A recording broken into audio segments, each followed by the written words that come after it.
Well, since you're doing the opening blurb, I will shut up and I will let you, count us in and get going on it then.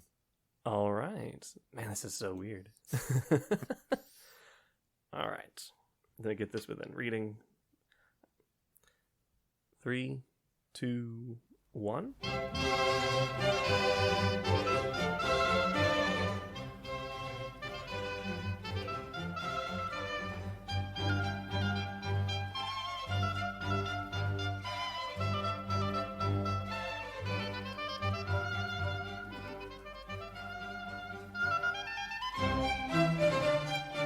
Hello, and welcome to Modern Metamorphoses.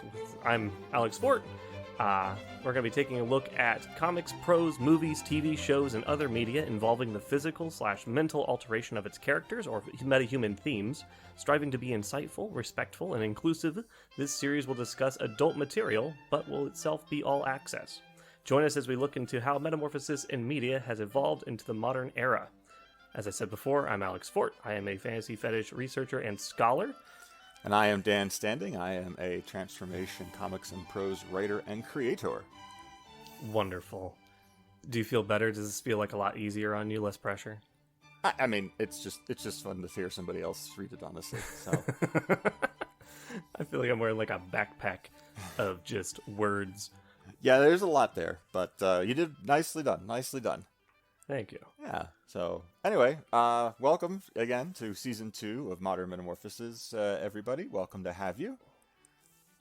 Welcome to have you. Happy to have you. Geez, now I'm still screwing up words. We'll never escape. No. It's a mild curse, but it's one of those cute ones instead of one of those terrible ones. And someday I'll learn how to turn it into a superpower to my advantage. But I'm sure malapropism has, been used for the greater good. Oh, of course it has. But we are going to... Yeah, man, I'm not used to not growing right from the introduction now. I've thrown myself all off here. So we are, in this season 2 of Modern Metamorphoses, doing a little bit of reflection in today's chosen transformation media. Yeah, we've decided to go all the way back to the first episode, right, that you made of Modern Metamorphosis, the video series. Is 2 a series? Can you call it that? I mean, it's almost a habit. It's not quite an average, but I don't know. I don't know what you'd call it. Third time's the charm, so I guess we'll have to say whatever was before charm, which I believe is Buffy. Yeah, that would be true. So yes, it's a Buffy of episodes. And as I explained in the last episode, only ever got 2 of the video series done, sadly, mostly through a combination of not having the time and also YouTube pinging the hell out of me. Oh yeah, I'm sure the Content ID had a real fun time with you. Not so much for the Collector, actually, entirely for the second episode that I did. The Collector seems to be a television program from Canada that YouTube doesn't really care about, weirdly enough. That is weird, because I watched it and I was like, man, this show actually is pretty decent. You have a slightly... I would say that my feelings on The Collector, or this particular episode, I've only ever watched episode 3, season 1 of The Collector, swings back and forth for me from really well done to, oh man, this is a little weird. In how they've decided to do this in regards to its production quality. But for those of you who have not watched my original YouTube Buffy, the very first episode is for episode 3 of season 1 of a Canadian science fiction program called The Collector, which follows a character called Morgan Pym. I think his name is Pym. Yeah, it throws Pym. me off. Unrelated to any of the Marvel Pyms. Morgan Pym, who is a damned soul who the devil had impressed into his service to help him collect the souls of people he's made bargains with. And after 600 and so years of this, Morgan has gotten tired of damning people to hell on the devil's behalf and has convinced the devil to give him the opportunity to, help people repent and save their souls within the last 48 hours of their contract term. Which is, I think, a very interesting premise. It's a very interesting premise. Oh, and before we go any further, let me just say I have not rewatched that first episode. I know, and I will be playing the audio from that at the end of this, so we'll see if my opinion has changed since then. I know my delivery has changed since then because I read my script very woodenly and pretty cringeworthily, I believe. So have fun listening to that if you decide to listen to it. But I have not rewatched it. I wanted to make sure that my opinions of the episode were fresh and untainted by my original opinion. I didn't want to risk being tempted to back myself up from the first review of it. So yeah. My idea on it was, if you say the same things again after all these years, then they were concrete thoughts.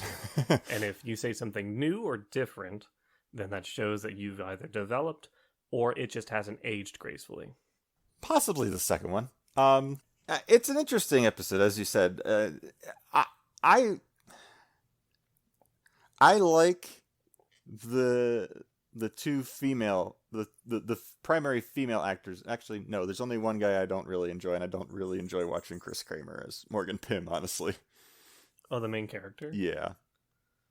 He is very much like late 90s, early 2000s male protagonist. I would Like, say you could take out a bunch of different actors and put in like the same kind of style of actor, and it'd be the exact same show. I don't think they bring anything new to it. no. There was a joke a long time ago about Bella from the Twilight Saga basically just being the blandest character, so that anyone reading it could like insert themselves into being Bella if they wanted to. And Isn't that like a Mary Sue? Like, that's the name of the trope. yeah, something like that. I think the thing I specifically remember seeing that from, and they ended up calling her Pants, because you could just put her character on like a pair of pants and be her. and that's very much how Chris Kramer's like playing Morgan Pym. Like, he's such a straight man to everything that's going on. He comes off really, really bland. And as somebody who's literally trying to save people's souls from the devil, I want more from what you're doing here. Because everybody else in this episode is giving more. It's like he barely seems invested. That's fair. He certainly doesn't really have like the demeanor of someone who's been around for centuries. You know, who used to be like a monk and then got, he made a deal and it went poorly. Yeah. Like, I'm trying to glean like all of his backstory from episode 3 of season 1 of a 3-season series. Yeah. And the interesting thing is that they do try and give some background information to him in the opening sequence, but the problem is that they give absolutely no catch up on any of the other characters. So yeah, the episode starts and he's hanging out with a character played by Sonia Saloma. The character's name is Maya, and she starts out being like, I've been cured of AIDS, and now I'm going to do whatever I want. And I'm like, whoa, pump the brakes here, the collector. What? Yeah, what is happening? Really struck me. One, given my job, and two, just like, we're not quite like, it's the early 2000s. Like, HIV still has a bit of a thing, but she seemed very candid about everything. Yeah, I believe that her cure came from being saved by him from a devil deal. That's my presumption, that this is a supernatural curing. Yeah. But it hits you real hard in the chest when she says that line with no context whatsoever. I was like, okay. I definitely missed the follow-up bit. Yeah. Where it's just like, well, you shouldn't have been selling your body for money. She goes, it also could have been all the dirty needles, with a smile. And it's like, girl, what are you on? I mean, I can guess from context clues, but what? Yeah. But, she's a fun quotes, question mark, fun character that we see very briefly in the episode, honestly. The other characters, aside from Morgan Pym, are the Devil, who's played by a different actor in every episode. What? Oh, I loved the actor in this one. Blu Mankuma, I believe I'm hoping I'm pronouncing his name right, is amazing. He's easily the most charismatic actor in the entire uh, show, an entire episode, and he has this ridiculous IMDb thing where he was in Fringe, he was in RoboCop, he He was in was RoboCop. yeah, Which one? he was the first one. Oh, Yeah. He also voiced some characters on My Little Pony: Friendship is Magic. Like, I love this man more and more. yeah, he was on Smallville. Like, this guy who plays the cabbie slash the devil, Blu Mankuma, is awesome and worth watching for his performance in it just alone. Somebody else, though, whose performance in this, and again, it's another guest star to the episode, that I really enjoy and I felt was easily like eating as much scenery as she could along with the food she's allowed to eat given her deal, is Angelica Libera, who plays the titular supermodel. The episode's called The Supermodel, and she is this titular supermodel. She plays she plays a dual role of Nikki. Nancy or Nikki? It's Nikki Schellenberg is the supermodel, and Nancy Schellenberg is the twin sister who is on the brunt of Nikki's deal with the devil. Mm-hmm. Yeah.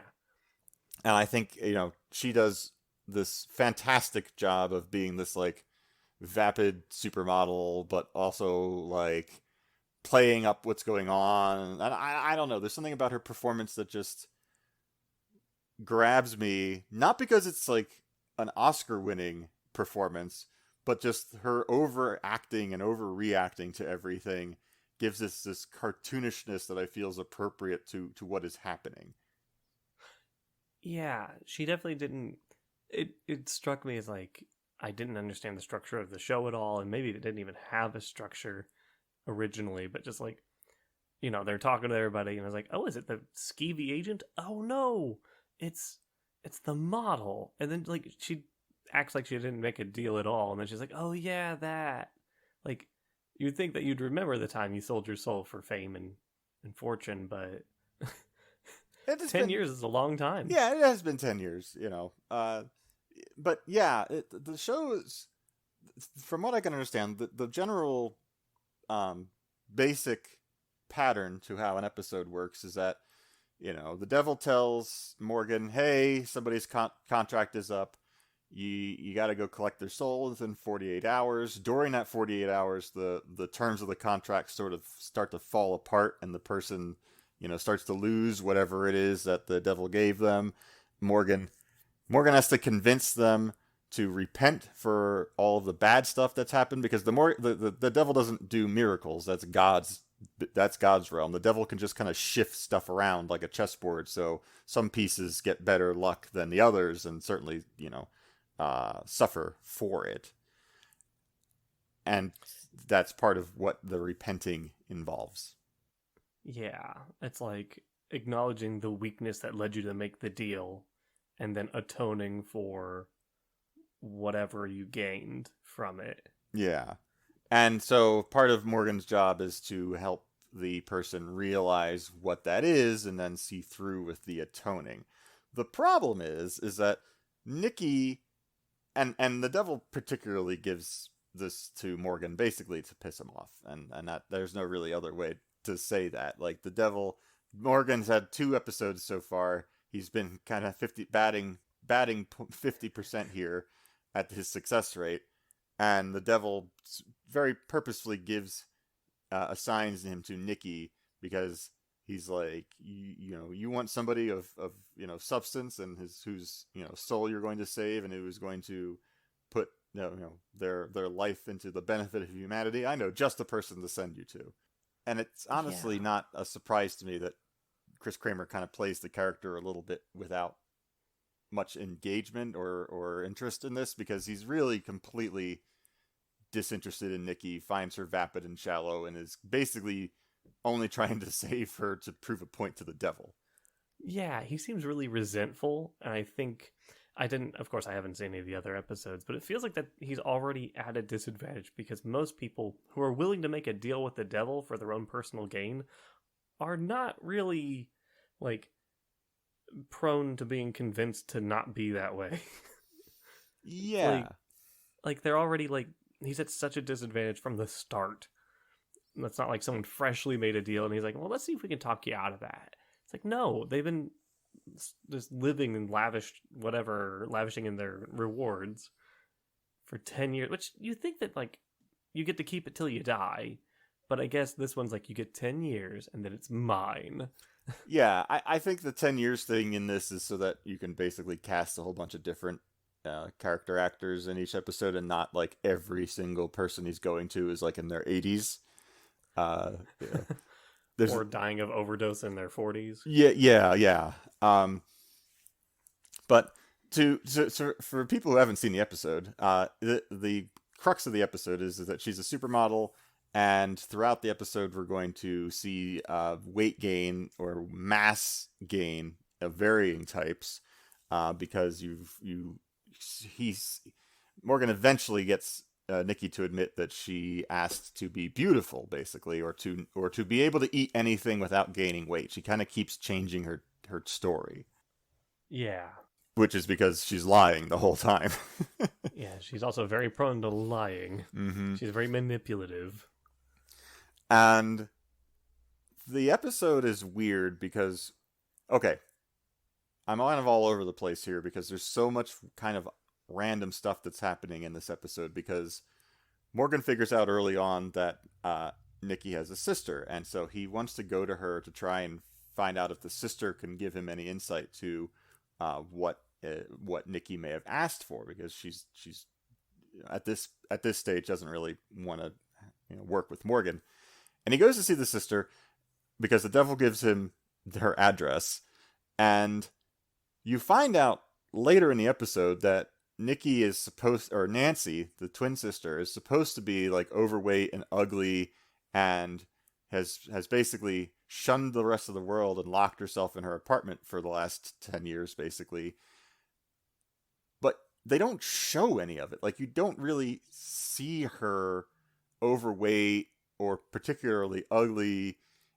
She has this sort of childlike demeanor to her from being inside for 10 years, but they don't do a good job of showing, as far as I'm concerned, how Nikki's wish, which we later on, spoiler alert, find out was that Nancy, who was thin when they were little and Nikki was overweight, is that Nancy gains all of Nikki's weight. But we don't really see it. Like, we never see why she was locked herself away. We only kind of figure that out at the end of the episode retroactively.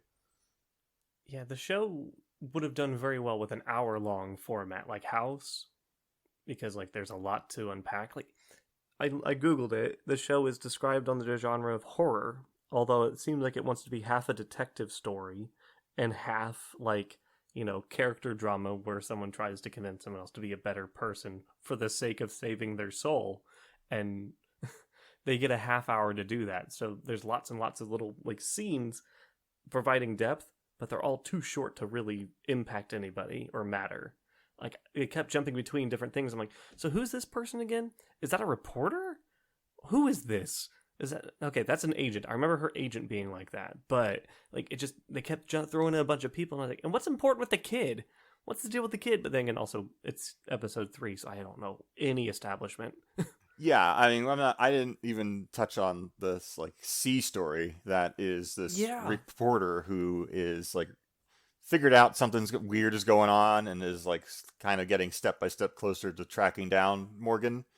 And something to know is that one of the caveats of the rules of this is that if Morgan reveals to any non-contracted mortal of any of this, that mortal and Morgan immediately go to hell. Yeah, that's right. I forgot about that rule. Yeah. It was just said so offhandedly, but also with a gravity that was a little silly. Yeah, so it requires him to kind of pussyfoot around things, and he can't like just flat out ask Nancy things, and he has to be careful what he says around people, which is an interesting restriction. But on the other hand, it's also a limitation that I feel like grinds things to a halt, because basically throughout this episode, the devil in this like cat and mouse game of just basically torturing Morgan like keeps dropping hints to him because there's really no other sources for Morgan to get information from. Yeah, if he was like a really good detective, it'd be good, but he's not. Like, I can see the show being made modern, and like they have like Google and Facebook, and like he can like look stuff up, but he has like a TV that is like every sitcom protagonist TV from like the early 2000s. It's a big gray blocky thing. Like, I think they all still use like newspapers to figure out what the hell's going on.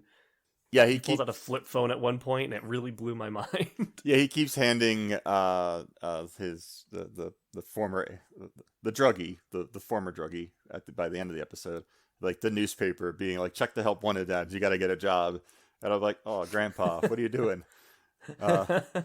But you go in there with your resume and a solid attitude, and you tell them to hire you. I'm like, I am pretty sure, and and this is because of a broken system. I am pretty sure she's not going to get hired by anything in that newspaper. It is Canada, I will say. This is taking place in Vancouver, so maybe it's a little different in Canada. But America, yeah, I don't think her odds are that good. No. Maybe she can go onto her big old blue plastic iMac. Yeah. And dig in. The other thing that I thought was a really interesting indicator of the year 2004 was when he's trying to find information on Nikki online, and he's like, she doesn't exist past 10 years ago. And I'm like, okay, well, that would have been 1994, so there might be a reason why. But then also he's like, her talent agent like whitewashes every single interview online, and I'm like, okay. So on Yahoo. Yeah, like, I guess the 6 websites, I guess that would have been possible back then. But I'm like, I mean, man, it's such a weird thing to hear. YouTube didn't exist till 2007. Yeah. Google did exist, but Facebook didn't. MySpace was brand spanking new. Mm-hmm. Like, yeah. Yeah, that's something they could have actually controlled in 2004. But, we haven't touched on why we're all here, the transformation aspect of it. So not only do we have the devil, I guess, possessing the man, a cabbie, Wonder Woman 84 style, but throughout the episode, as Nikki's contract sort of degrades around her, bits and pieces of her start gaining weight. Quickly. Yeah. And I would say in a pretty impressive fashion, particularly for 2004 syndicated sci-fi Canadian television. Yeah, I'll grant them that. There was a few instances where I was like, how did they do that? But then other times, like, well, we went to SciCon. We saw how they do that. Yeah. I'll say the most impressive weight gain in the episode to me is when she is in the fast food restaurant, and everything is preceded by this like gurgling of her stomach, and she's having a cheeseburger incognito, and all of a sudden she looks down and like her belt has undone itself, and the buttons of her jean actually pop, and all of a sudden she's got this little pot belly, which is a great effect. Like, there's I'm not entirely sure how much of it is actually something that she might be wearing, or her just like pushing out her stomach, but it looks fantastic. Yeah, I know, like, there's the possibility, like, you can push out your stomach and it looks sizable, but like the way that she treated it it looked almost like a bit of both.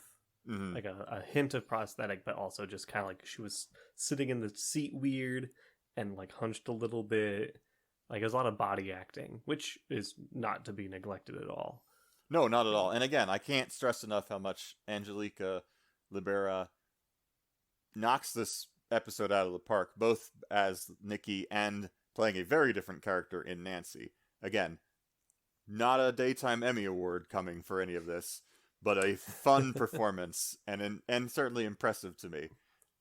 Yeah, it was certainly engaging, for sure. I didn't feel like I could do other stuff at the same time. I wasn't just like, I'll be back. No, I would say anytime Angelica or Blue are on screen, I am engaged. At any point, though, where like the ongoing story of the season is going on with the reporter or Morgan and Carly or whatever, I'm like, okay, let me get back to what's going on with this episode. Like, you guys are not interesting to me. Maybe it's because I have no intention of really watching any more episodes to this, and so I have no reason to be engaged. That's on me. But still, these scenes should be making me say, oh, hey, I have an entire DVD set of season 1 of The Collector. I should maybe watch the other episodes and not just let it sit getting dust on the Transformium. Wouldn't that be fun? I mean, one day I'll archive all of them and have them, but, like, I have no interest at all in watching more episodes, even though I'm pretty certain there are other episodes in the series that have transformation in them. I haven't gotten to them. But anyway, so we have a scene with her stomach kind of bloating, and then we've got, during a lingerie shoot, some breast expansion, and then some very quick butt expansion. Yeah, it's like maybe 2 seconds total.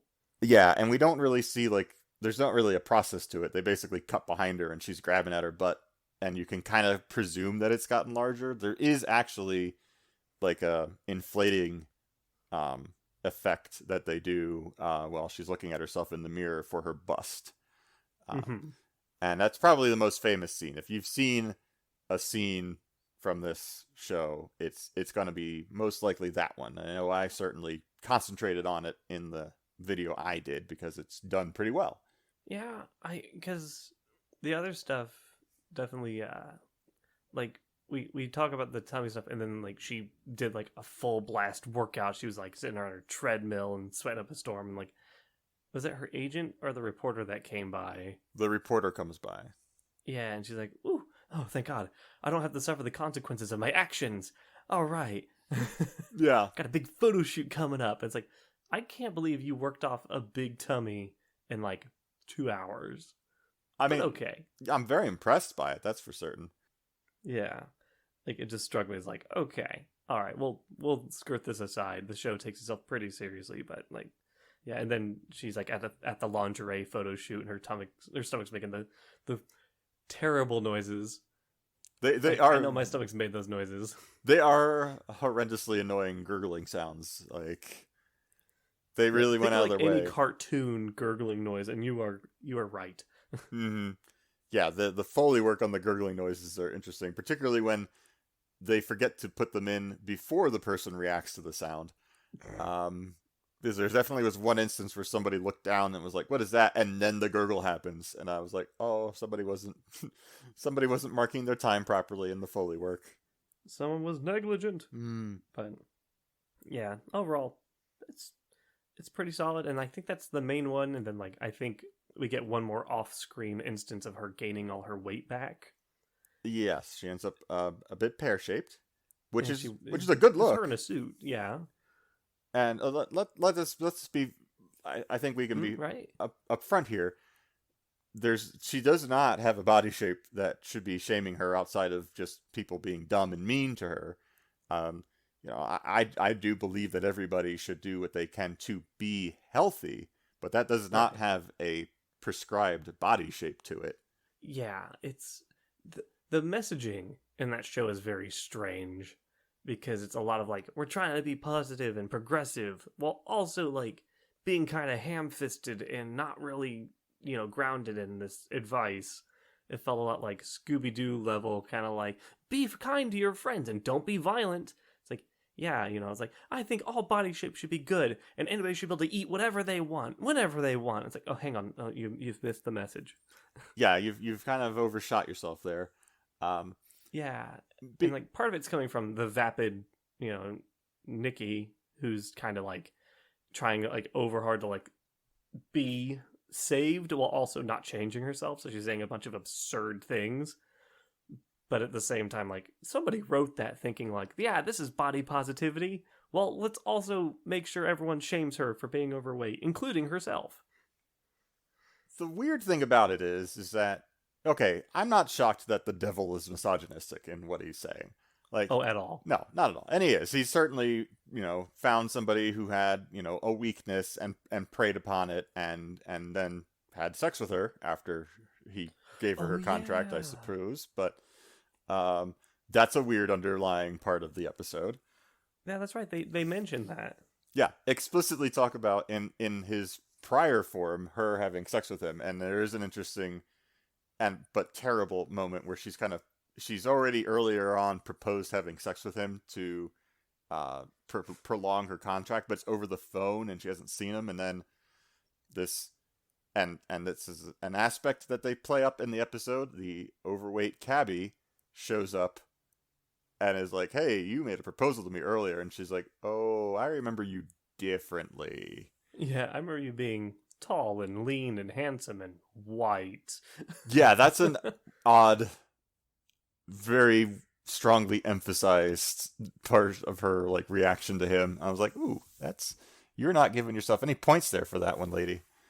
Yeah, this is an audio medium, but imagine somebody putting their finger underneath their collar and pulling and kind of grimacing their face like, ugh. Yeah, like, ah. Yeah, it's kind of one of those. Because, yeah, we can talk about the transformation element of the devil changing forms every time, but at the same time, like, Yeah, I want him to stay the same. That guy was so cool. I know. I really now I'm going to like go through Blu Mankuma's like video IMDb page here and like look him up because he's so good. And also Angelica, but I think her last like credit is like 2008, so I'm not entirely sure. You know, maybe she just dropped out of acting. She was on Andromeda. Really? Yeah, she was on Andromeda, which is a show I really wanted to rewatch a whole lot more, like a couple years ago. Not so much now. Dark Angel, I have never seen. I do want to go back and watch that. She's in that. Is it Jessica Alba? Yeah, the Jessica Alba show. And Special Unit 2, which is another show that I've got on DVD for a particular episode that I'm not sure if I'm going to watch any other episodes of. But she's also in Special Unit 2, another, I think, Canadian science fiction program. But to make a long story short, because Nikki does not want to admit to Morgan her full wish, like, they go to Nancy's apartment to try and convince her to take Nikki's place in an important, like, photo video shoot event thing that doesn't look any different than the photo shoot event thing that we see at the start of the episode and this is my favorite, like, wordplay in the whole episode, that we are introduced to her at the Brazen Art Gallery. Oh, yeah. Yeah.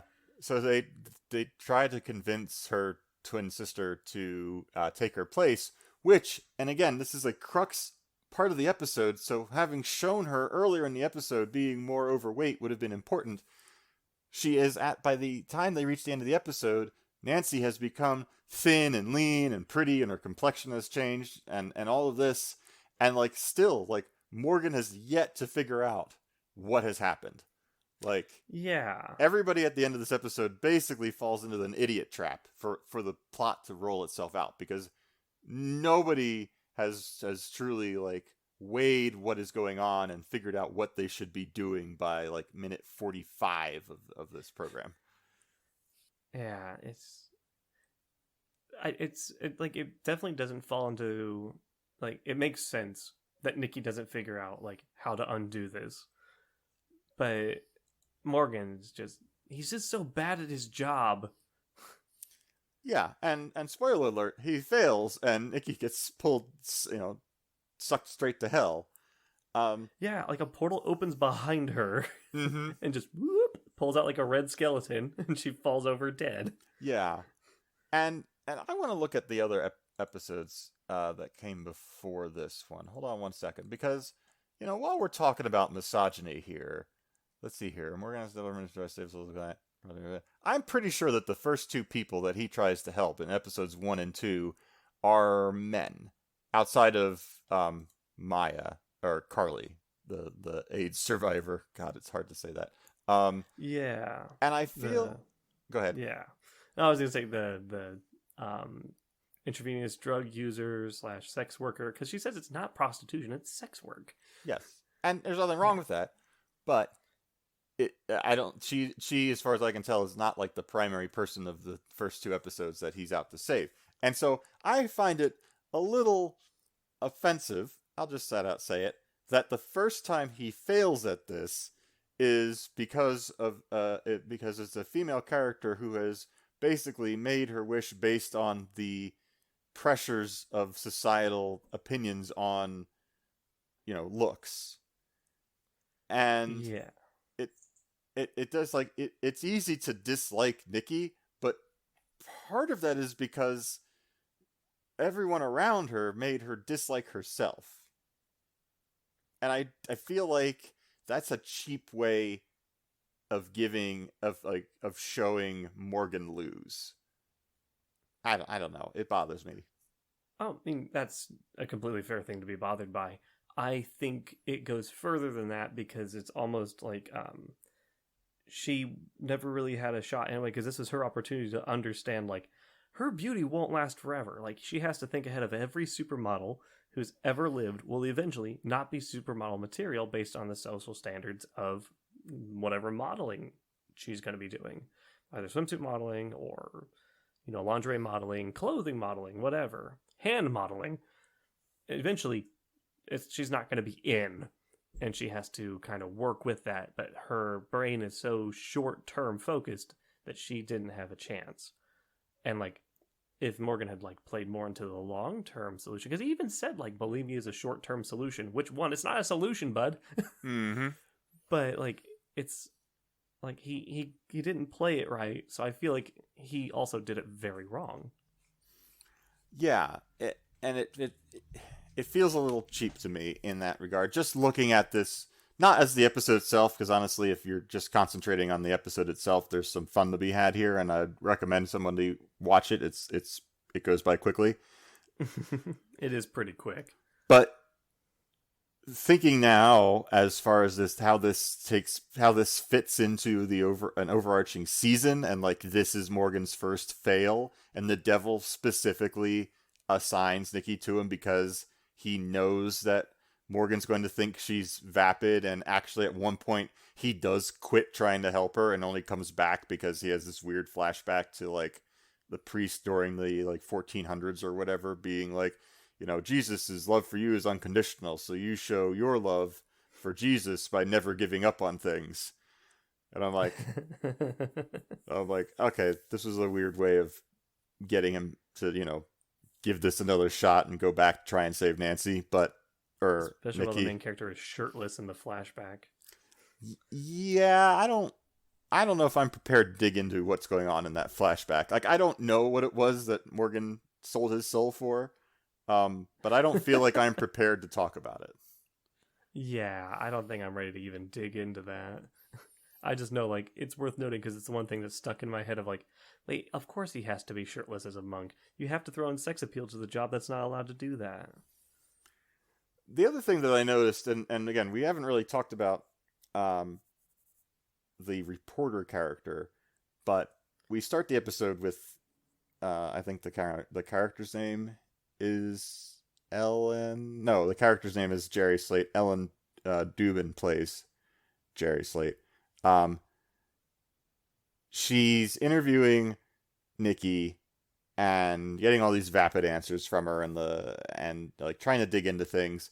And she goes home where her young son is there, and she starts talking about the beauty standards and everything. And I think she's supposed to be the mouthpiece of the episode, because Morgan sure as hell isn't. Right. But she starts talking about the expectations of female beauty, and she's like, in front of her son, she goes, and if your nipples are pointed upwards, then all of a sudden you're God's gift to beauty or something or other. And I'm like, that seems like a interesting thing to just casually mention in front of your child. Like, I don't know. He's not even really listening, because she, like, grabs, like, one pizza slice to kind of make a point, and he just keeps grabbing them while she's monologuing, ranting, and, like, there's no engagement, and she's just yelling. And then, like, she, like, looks at him, and he looks at her, and then it shifts the scene. Like, I don't know if there's supposed to be a punchline or not, but we didn't get one. Oh, go ahead. Oh, no, I was done. I'm going to say, I got the feeling that her son is being portrayed, and I can't think of the right terminology for it. I feel like he is different cognitively. Neurodivergent? Yes, thank you. He is neurodivergent, and that this show from 2004 is trying to take the idea of neurodivergency and like play it up as some sort of superpower to something bigger in the series. Like I don't know, but he like she gets a fax of Morgan at one point, but it's kind of blurry and she can't really make out the face in it, and so she leaves it for her son to draw on, and then he takes like a marker and starts like adding things to the picture, and then we cut away, and I don't think we ever come back to those two characters at all throughout the rest of the episode. Nope. Yeah. So it I don't know. I just feel like that's a thing that's kind of looked not like neurodivergency is not something to be played as a superpower. It's just something that, should be better understood and accepted as part of a person's identity in society. Like, I don't know. It made me a should little be normalized and just properly accounted for, and people just need to work with it. But in this sense, just like he just like circles a dude's face, and I didn't even realize it was Morgan's face until you mentioned it. And who's this asshole he's circling? I am 100% presuming it, because I could not make out who that image is either. It just makes sense to me that, at some point the reporter and Morgan, I'm presuming, have to cross paths, and, magic neurodivergent boy is the, thing that's going to make it happen. Are we allowed to say Rain Man? Because, like, that's how they did it in that, too. You know what? I've actually never seen Rain Man.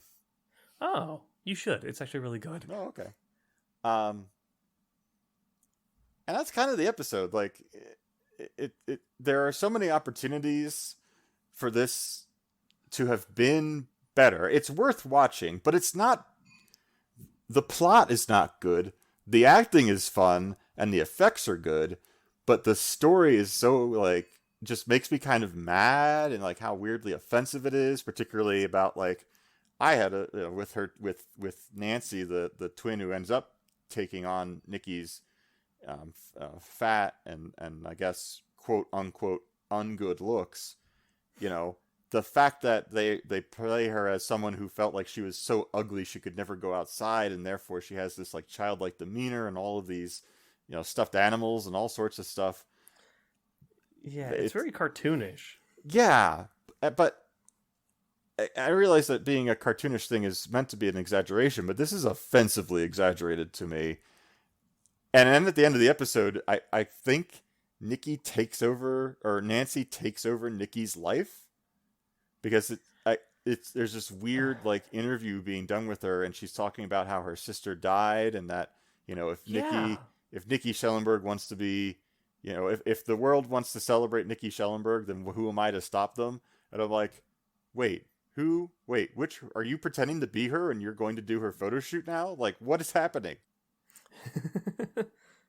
Yeah, I couldn't figure it out, mostly because I couldn't remember who was who, but also the fact of like one of them straight up just died, and then the other one I didn't. Yeah, Nikki dies. Yeah, she just dies, and then it's like Nancy is left to do whatever, but nobody believed that Nikki was Nikki in the end because she was overweight. And they're like, there's no way she could have put on that much weight that quickly. It has to be the deranged twin sister we talked about 10 years ago. Mm-hmm. So I feel like there's a place here where, like, if Nikki had admitted earlier on what she did, and, like, she and Morgan go to Nancy, and she's trying to repent, and Nancy won't, like, believe her or won't have it, and, like, throws her out, and, like, Nikki has to find a way of doing more, and then eventually just gives up on trying to do it after Nancy has decided to forgive her, and, like, doesn't get to her in time before Nikki, does basically what she does in the episode, which is go on this ridiculously offensive rant about how to treat overweight people, or differently bodied people. I don't know how best to say it. That would have been interesting and pushed the episode along, instead of, again, I love seeing Blue each time he comes onto the scene as the devil, but like the multiple times the devil basically has to step in and be like, okay, here's the next plot breadcrumb, let's move things along. You're just kind of flailing around helplessly. Like, I feel like if we'd done that earlier on in the episode, it would have been a little bit more plot and character driven, as opposed to just spinning its wheels. Yeah, it definitely lacked a lot of, I'll say, power. Yeah, power is probably the right thing to say. Like, it wanted to make an impact, it wanted to make a statement, and then in the end, it kind of did, kind of. I don't really know what the moral is outside of it's okay to be overweight and you shouldn't, make people feel like they have to wish their weight onto the person they've been jealous of. Family. Yeah. Like, Yeah. The moral of the story is don't make a deal with the devil. It never goes well. basically. And it's basically an episode, I think, it's a stake building episode. It's the show that Morgan can fail. And in order to show Morgan can fail, a woman had to die. Thank you, the collector. What a good way to put that. Yeah, they really need to stop doing that. They need to stop sacrificing women for the sake of, I don't know, character development of men. Yeah. Predominantly unremarkable men. Yeah. Because, I don't know. There's nothing about Morgan that makes me, feel bad that he failed. Like, there's no stakes in it for Morgan, also. Like, it's just, all right, I guess his ego's a little hurt that he couldn't best the devil in this case. But really, what was on the line here for Morgan? Obviously, we know it was on the line for Nikki, but it was hard to get totally engaged in that because Morgan wasn't, and Nikki wasn't doing herself any favors. Yeah, she certainly wasn't. She was present and obnoxious and written deliberately so. Or nothing was really, she didn't have a chance. Despite that, if you're interested in those brief moments of pretty good belly weight gain and breast expansion, it's worth a watch. You can certainly find those sequences on YouTube in varying ways, but I don't know. It isn't something I'd say go rushing. Don't feel like you got to buy the DVD for this episode because I can tell you from experience, outside of feeling justified in its inclusion in the Transformium, I don't feel like I needed this personally in my, on my shelf. Yeah, it's go to Daily Emotion and look up the highlight reel. I wonder if it's streaming on something. Maybe some Canadian thing. Streaming guide for movies and TV shows, justwatch.com. I'm gonna look it up. Is it on Crackle or something? I've never even heard of Crackle. It sounds like a weaker form of Tinder. That's true. It kind of does. Crackle was Sony's answer to free streaming. It was basically Pluto TV before Pluto TV or Roku TV. Oh. And it's not bad. It had an original series on it called Supermansion, which was kind of funny. It starred Bryan Cranston. It was also stop motion work by the same team that did stop motion sketch comedy on Adult Swim. Robot Chicken. Oh, it was the Robot Chicken people. Yeah, it's Robot Chicken people who did the animation, and it was kind of fun. I would definitely recommend watching Superman. For those who wonder, one reason why I was watching it, there is a female cat woman hybrid character, who, if we're going to talk about being an offensive stereotype, is absolutely an offensive stereotype in one form or another. But it's still a pretty funny TV show. But I cannot find The Collector is so obscure a television program. I can't even find it on this JustWatch.com. Is it streaming searching service? So I don't know how else you can find it outside of something on YouTube. Or maybe going to a used DVD store near Canada. Yeah, right. Hoping you find it. I probably did have to import it. It's been so long since I got it. I don't even remember what region lock it was. But I don't really have more to say about it. It's only a television episode, so I wasn't really sure how long we'd really run with it. it wasn't even that long. I think there's just, and we already said what needed to be said, in that like it tried for things, we think, and didn't do well. Yeah. And when it did well, it didn't do for long. So, again, once we're done everything on the episode here, I'll play out the audio from my video series, which is fine. You don't really need to see anything to enjoy the audio, and we'll see, how close I was to agreeing with myself over these last. I don't know. It's been 5 or 6 years since that went up. It's been a hot minute. I guess I can go look it up now and not feel tempted to watch it because I've done the episode already. So let's go look it up. But yeah, I mean, and I won't be on there, so it's going to be your unfiltered opinion. Yeah, well, I'm not gonna. I don't think you're filtering because I'm around. Yeah, well, I'm also not gonna try playing it into the audio that's recording right now. Metamorphoses. 3 years ago. So we'll see if I can maintain a consistent opinion on the program over the course of 3 years. Well, you just sit on it, and then you stew on it, and then eventually you get a diamond. I hope that. Or a chicken. Or a chicken. I mean, both are good. Both are delicious. What? What? Sorry. You eat diamonds? I mean, they pass through pretty safely. I think they're like gold. You don't really, it's more the facets and the shear points. Well, you gotta get the proper cut. It's like the baseball diamond from Great Muppet Caper. You're gonna be fine. It's a little big, but anything's possible if you try hard and believe in yourself. Yes, exactly. It's you can eat it once sort of thing. Anyway, anything going on in the outside world you wanted to pitch since? Oh, all right, hold on. We didn't even do cause, process, impact. So let me just go through it very briefly. Causes, deal with the devil.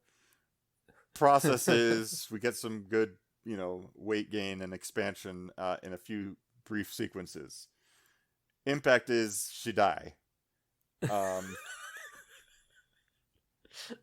No, impact is she gets a modeling career that's incredibly prolific and successful at the expense of her sister's social life and mental health until she die.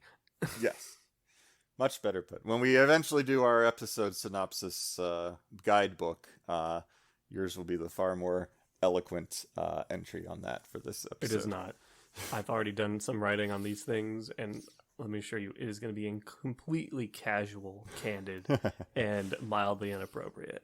No, it is my. I get to write it out and realize that my phrasing needs rephrased, and then I can just set out this completely perfect series of sentences that make people wonder, "Wow, how does he talk so different?" Yeah, well, if you listen to the pre-recorded script or the old episode after this, you're gonna see that I talk a whole lot different between doing this and having something that I prepared ahead of time. Yeesh, I know that. I know that just from remembering, my memory of doing it. Mm-hmm. We just write different. Mm-hmm. But I often write the way I speak, and some people really like that, and professionals don't. Oh, everyone hates when I write the way I speak, and I do it anyway. My favorite thing, though, is when I'm writing dialogue in a comic, and I'm writing the way I know a person would speak the words, and somebody leaves a comment where they're like, that's not proper grammar the way you've built that sentence, and I'm like, I know. Have you? It's conversational. Yeah. Have you listened to how people talk? I love it when also because the phrase "a whole nother" is a great phrase, and I love it because there's no such word as "nother." We have taken the word "another" and split it in two and put another word in between these two aspects of the word "another." And writing that looks real funky, and I love doing it. Hang on, yeah, it was originally "an other," and then we smashed it together, and then you just throw that apostrophe at the front. Yeah, but then rip out the N and put it on the wrong portion of it because, I don't know. I just love thinking about it. It's weird. What was one of the ones I get a lot of comments for, oh yeah, it's the difference between being prescriptive and proscriptive, like descriptive, where we can look at things and they're like, that's incorrect. It's like, if you look at linguistics, it doesn't matter. This is going to be one of those bits where I'm listening to the episode while editing it, write down that, oh yes, and remember to add, and Fort and Dan get distracted by language. Yeah, by linguistics. Yeah, by linguistics. So, but that's it's not all semantics. Stop getting stuck on semantics. Grow up. Mm-hmm. The purpose of language, written or spoken, is to get across an idea. And if that idea has been gotten across, regardless of where punctuation, pauses, words, or anything else goes, the purpose of language has succeeded. That is success. Yeah. Go away, sir. Thank you. Yeah. Have a good day. Unless you conveyed the wrong idea. Well, if you've conferred the wrong idea, then yes, you have failed. Yeah. But if you've conferred the right idea, it's a success, and it doesn't really matter how wrong your grammar was. So that's honestly my opinion on the matter. I feel like being so obsessed about proper grammar and pronunciation and things, like when it's not... It's just elitism, right? Yeah, it's elitism. When it's not disrupting the flow of communication, like believing that somebody is somehow lesser than you because they've put the wrong emphasis on the different syllable, does not make you better than them. Like, get over it. This has been Dan's Literacy Corner. I'm a freaking Bachelor of Arts in English, and it's all bullshit. Sorry. Anyway. Have you considered potentially putting the semicolon just wherever? I love putting semicolons wherever. Just play with semicolons. And Amber, who is professionally in marketing, hates it.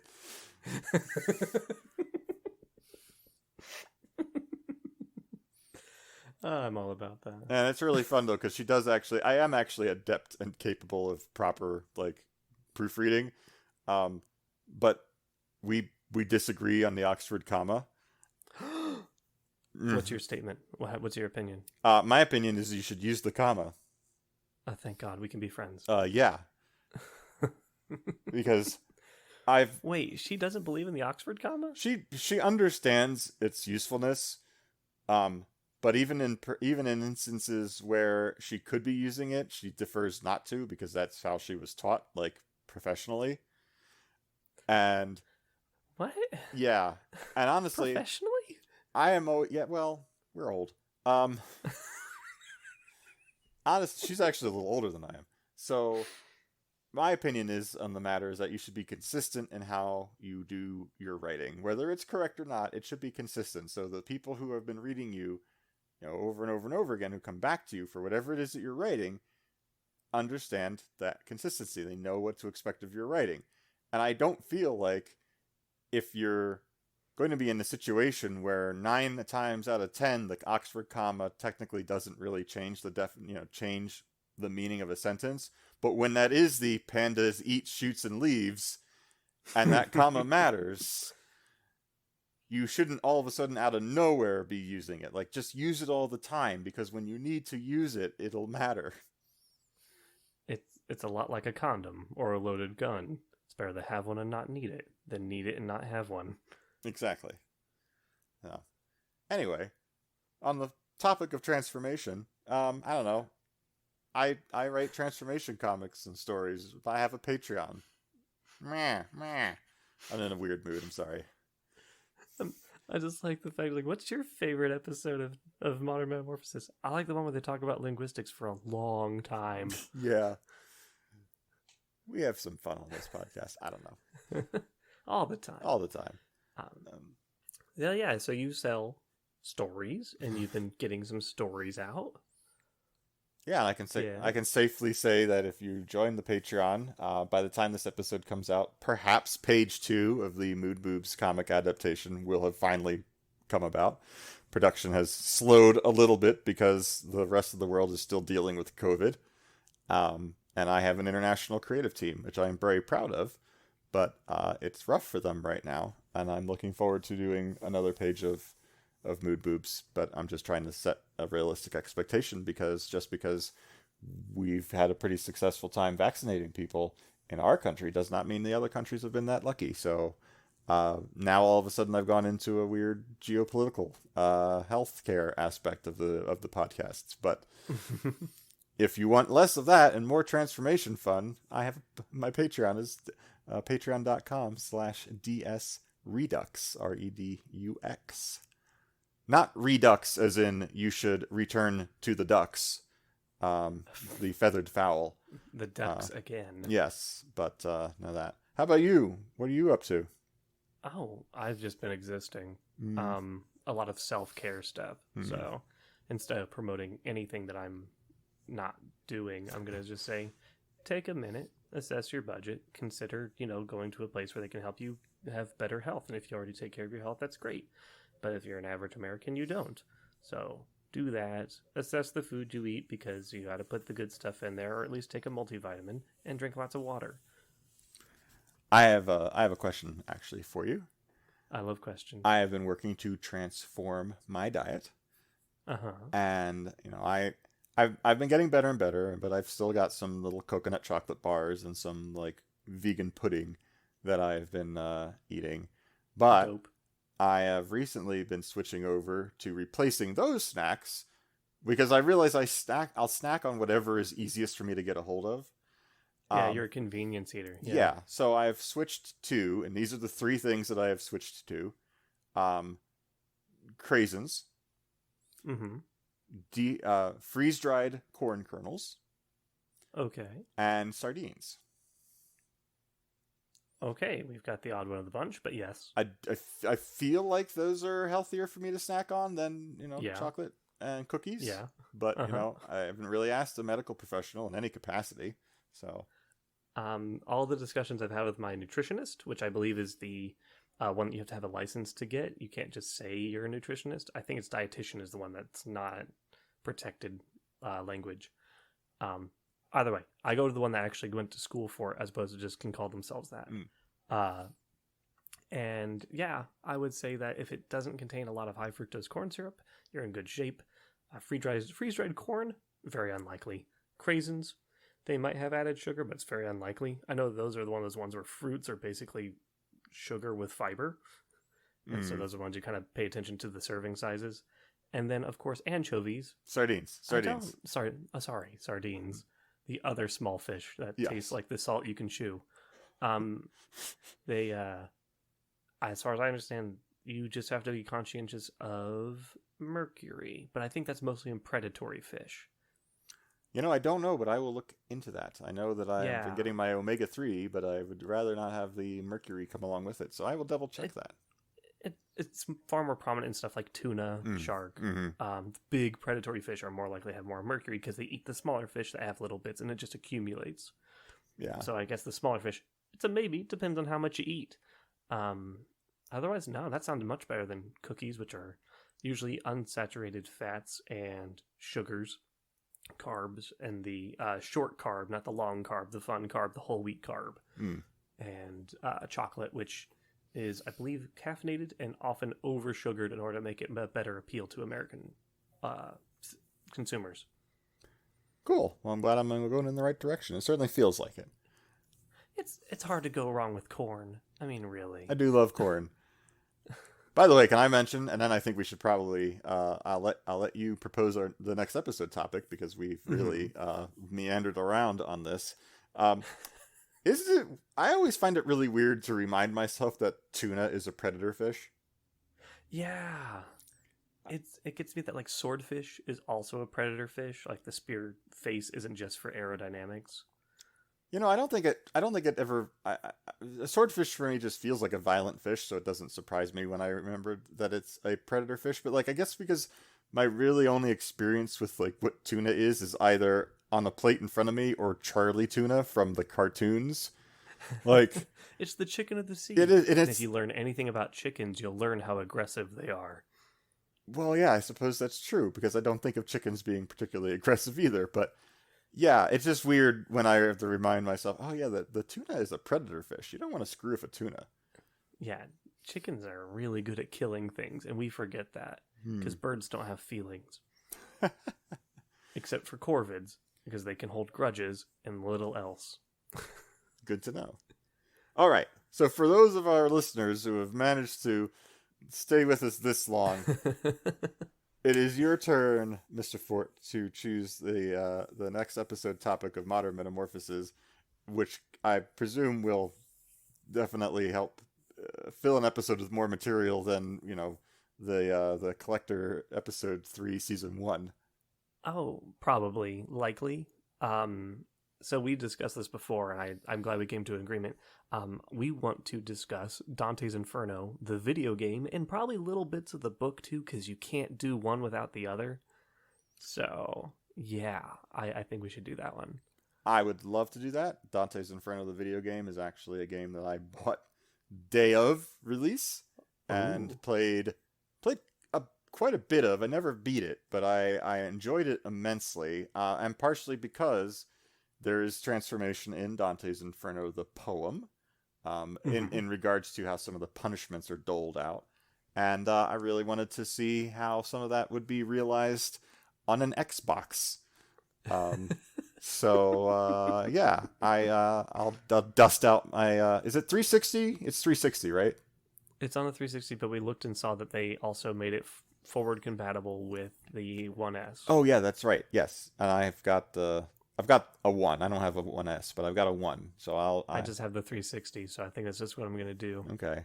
I've got set up right now and playable is my original Xbox, because I gotta have me some Star Wars Battlefront OG. Oh, nice. And then the 1 is set up in Amber's office, though, so I'm going to have to figure out how to make that happen. But the 360 is actually not set up. It's in a box somewhere. Oh, the irony. So anyway, yes, if anybody remembers Dante's Inferno, the video game, on whatever platform you may have it on, because I presume it was multi-platform. It probably came out on the PlayStation 3. Yep. Yeah. We'll be looking at that. I never watched the anime DVD, so I don't know if I'll have... I did. Yeah? Yeah. I don't know if we can talk about that a little bit too. Just it's not much different. Okay. I don't even remember if I have it or not. I feel like it's a thing I must have picked up at some point, but just haven't watched. But I think it's all on YouTube or Netflix. I know it's really accessible. Okay. So So dust off your Xbox controllers or PlayStation axes and join us next time on Modern Metamorphosis, the podcast definitely about transformation themes in modern media and not about two guys rambling about linguists. Yeah, whatever. Bye, everybody. Bye. Sorry. No, it's all good. Hello and welcome to the first episode of Modern Metamorphoses, a series where we take a look at modern-day works involving transformations. Since this is the first episode, I've tossed myself a softball and hope you'll be patient with me as I find my way with this series. To paraphrase Wikipedia a bit in introducing today's work, The Collector is a supernatural drama coming to us from Canada. In it, Chris Kramer is a collector, someone who acts on behalf of the devil to literally collect the souls of people who have made demonic pacts and whose time is up. But recently this collector, whose name is Morgan Pym and is in fact a former human who gave up his soul in order to save his love many, many, many years ago, well, he's grown tired of damning people over and over again, so yada yada yada, the devil is bored, yada yada yada, Morgan tries to save the souls he would otherwise be taking. It's the standard story where the only reason the premise is even possible is because, well, the devil is bending his own rules. Honestly, these types of plots are always problematic for me, because there's really no reason why the devil should ever lose. Anyway, here's my pre-spoiler summary of episode 3 of The Collector. It's a slow 44-minute crawl, and it's not worth dragging yourself through for the small amount of transformation material within it. Well, now for my larger explanation of that review, which does include spoilers. In this particular episode, which is titled The Supermodel, Morgan is tasked with saving the soul of a, surprise surprise, supermodel. This particular supermodel is played by Angelica Libera. Ms. Libera actually plays the dual role of both the supermodel Nikki Schellenberg and her overweight twin sister, Nancy Schellenberg. Whenever Morgan tries to save a soul, he has to do it by getting the person who benefited from the devil's pact to rebalance the good fortune that they got against the fortune they essentially stole from somebody else. This balancing act is the whole crux of Morgan's job, and it makes the episode a complete slog to watch. The reason for this is that early on it's pretty obvious to the audience that Nikki has gained her slim physique and success by stealing it from her twin sister. It takes much too long for Morgan to realize what Nikki needs to do, and even then, the back and forth between them is completely frustrating. There's no reason for Nikki to be so disbelieving of Morgan. He knows things only she and the devil could be aware of. And when Nikki's body begins to exhibit signs that her pact is indeed coming to an end, she should have doubly realized the situation she was in. Instead, for most of the episode, she is presented as stubbornly believing she can circumvent what is happening for no real reason other than to drag out the plot. Speaking of those signs of her pact ending, if you're interested in breast or butt expansion, there is some, but very fleeting. The scene with breast expansion is actually not bad, especially since Nikki shows some satisfaction with it. But the butt expansion happens so quickly you could easily miss it. Perhaps the only audience to get any real satisfaction from the episode's contents would be those who are interested in hunger and weight gain/loss. There's an entire scene dedicated to Nikki's stomach growls being so loud a photo shoot has to stop, and throughout the episode both Nikki and Nancy are shown to have fluctuating weights. But I have difficulty recommending episode 3 of The Collector even to those of you who would be into that, because the process of getting to those scenes is torturous. And I am sad to say that this episode was so hard to sit through. It's filled with actors who are easy on the eyes for both male and female gaze. I didn't even mention yet Maya Kandinsky, who is possibly the most attractive person in the episode. Do note that, since this is made for a general TV audience, the skin you see shown here is all that you will be getting. There are moments when the writers and actors show that they could provide material and characters deserving of a fun, syndicated supernatural dramedy. I love the name of the art gallery, which is indeed a subtle joke, and at some point this must have all clicked together because the show ran for 3 seasons. But those promising moments are barely present here, and they're crushed between scenes that take much too long and circle a stuck-in-neutral plot that, at best, wastes potential. For example, the overweight sister Nancy is played so shockingly offensive as a childlike recluse that it is difficult to believe how her life could possibly improve with her svelte body returned. Instead of spending the whole episode with Nikki stubbornly avoiding her stunted sister, it would have been far more engaging to watch a repentant Nikki and Morgan trying to contact a Nancy who has found a satisfactory life despite, what the pact took from her. Watching Nikki flail about in a cloud of her own stupidity is simply annoying, while we could have been getting to know a competent Nancy who just wants nothing to do with a sister she feels abandoned by and doesn't feel she needs back anything Nikki took. If that had been the case, I would have been much more invested when Nikki got sucked into hell because it was her own selfish actions outside of the pact or her supermodel career that alienated the only person who could have saved her, and in the end, ultimately rejected her. And yes, you heard me right. Morgan fails at the end, and Nikki is taken to hell. It's an altogether unremarkable moment, and the only emotion it evoked for me was the pleasure of knowing I wouldn't have to put up with Nikki anymore, and that we weren't far from the end of the episode. That is not how your main character's significant failure should make you feel, nor the person whose salvation you were expected to be rooting for over the past 44 minutes. Now, there are 3 aspects of transformation fiction that I try to lean on when assessing something. Those are cause, process, and impact. They don't indicate the overall quality of something, but they are helpful in understanding the substance. With this episode, in the case of cause, everything Nikki did she brought on herself through agreeing to a pact with the devil. Her breast expansion, her weight gain, and everything is from a situation she agreed to, so it's somewhat enjoyable to know she opted into what is happening instead of an outside force imposing it upon her. The process aspect differs depending upon what is happening. The breast expansion is a fun moment that Nikki herself is enthused by, although she reacts to the brief moment of butt expansion with distaste. The weight gain and loss gets the most screen time between the 2 sisters and is mostly shown as one suddenly wearing an overstuffed outfit and the other not. Most of the actual size changing is when the breast or butt expansion happens. And the impact is, even well realized here. We get to see Nikki enjoying a party in her honor, get a sense of the entitlement being a supermodel has gotten her, so when she starts to gain the weight, we understand how that is altering her life. With Nancy, we do see a little bit of how that body change will impact her, but it's mostly framed by how uncomfortable she is in Nikki's gown. The episode hits these 3 core ideas so well that as a concept, or a brief summary on something like, TV Tropes breast expansion page, the episode sounds like it would be really enjoyable. But that just makes the final dull product all the more tragic. I'm not judging the Collector series overall, as I've only seen this one episode. I hope the glimmers of fun and promise that did shine through grew over the course of 3 seasons. But if you were looking for something fun, entertaining, and professionally produced that includes breast or bust expansion and some weight loss or gain, yeah, I'm afraid I'm going to have to recommend something else far more worthy of your time. It gets one of those, but without the other two, it's not worth it. I hope I can provide that recommendation in future episodes.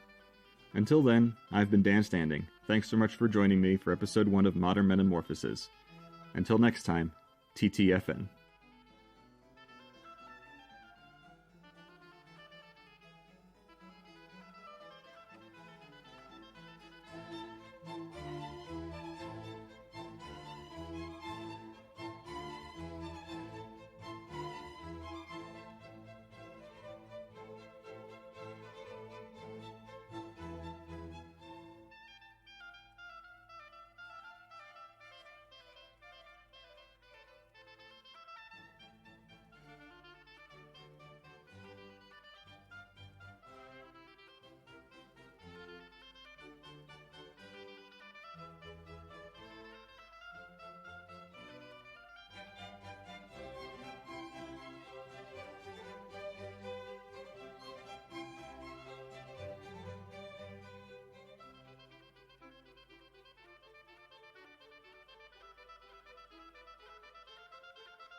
All right, I'm going to go ahead and stop that, save that.